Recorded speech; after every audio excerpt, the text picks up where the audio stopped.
Hi all welcome back to our channel. അപ്പോൾ ഇത് 2024 question paper തന്നെയാണ്. പക്ഷേ 2022 അഡ്മിഷൻ ഓൺവേർഡ്സിൽ വരുന്ന കോംപ്ലിമെൻ്ററി കോഴ്സിൻ്റെ ക്വസ്റ്റ്യൻ പേപ്പറാണിത്. ഓക്കെ, അതിൽ ആദ്യത്തെ ക്വസ്റ്റ്യൻ എന്ന് പറയുന്നത് എന്താണ് ഹൈഡ്രോഫോബിക് സോള്, എന്താണ് അതിൻ്റെ ഒരു എക്സാമ്പിൾ കൊടുക്കുക, പിന്നെ എന്താണ് ഇമൾസിഫയറിൻ്റെ റോൾ എന്താണ്, പിന്നെ ഗ്രീൻ കെമിസ്ട്രീൻ്റെ 12 പ്രിൻസിപ്പിളിൽ ഏതെങ്കിലും 2 പ്രിൻസിപ്പിൾ എഴുതാൻ വേണ്ടിയിട്ടാണ് അടുത്തൊരു ക്വസ്റ്റ്യൻ വന്നിട്ടുള്ളത്. എന്താണ് ക്വാണ്ടം സൈസ് എഫക്റ്റ് എന്ന് പറയുന്ന ടേം കൊണ്ട് ഉദ്ദേശിക്കുന്നത്, എന്താണ് RF വാല്യൂ, എന്താണ് റിട്ടൻഷൻ ടൈം, NMR സ്പെക്ട്രോസ്കോപ്പിൻ്റെ 2 ആപ്ലിക്കേഷൻ,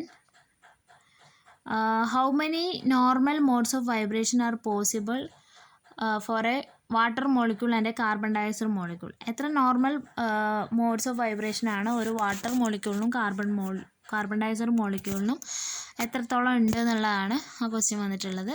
പിന്നെ ബോൺ ഒപ്പൻഹിമിയർ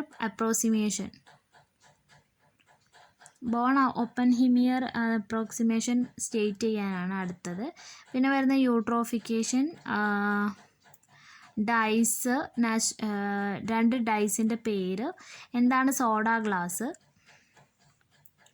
ഇതാണ് എ പാർട്ടിൽ വന്നിട്ടുള്ളത്. ഇനി ബി പാർട്ടിൽ എന്താണ് കെൽവർ, അതിൻ്റെ ആപ്ലിക്കേഷൻ, പിന്നെ നാനോ മെറ്റീരിയൽസ് എങ്ങനെയാണ് ക്ലാസിഫൈ ചെയ്തിരിക്കുന്നത്, അതിൻ്റെ ഡയമെൻഷനാലിറ്റി വെച്ചിട്ട് എങ്ങനെയാണ് ക്ലാസിഫൈ ചെയ്തിരിക്കുന്നത്, 1D 2D അങ്ങനെ ക്ലാസിഫൈ ചെയ്തിട്ടില്ല അത്.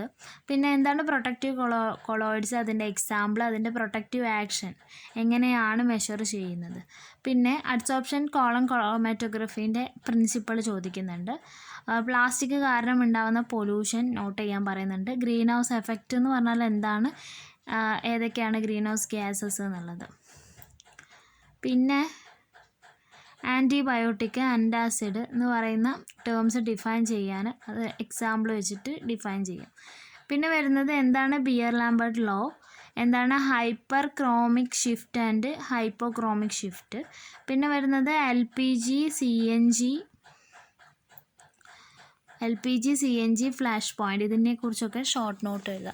ഇത്രയും കാര്യങ്ങളാണ് 2024 2022 ഓൺവേർഡ്സ് ബാച്ചിൻ്റെ ക്വസ്റ്റ്യൻ പേപ്പറിൽ വന്നിട്ടുള്ളത്. സിലബസിൽ വലിയ വ്യത്യാസങ്ങളും കാര്യങ്ങളൊന്നും തോന്നുന്നില്ല ക്വസ്റ്റ്യൻ കണ്ടിട്ട്. ഓക്കെ,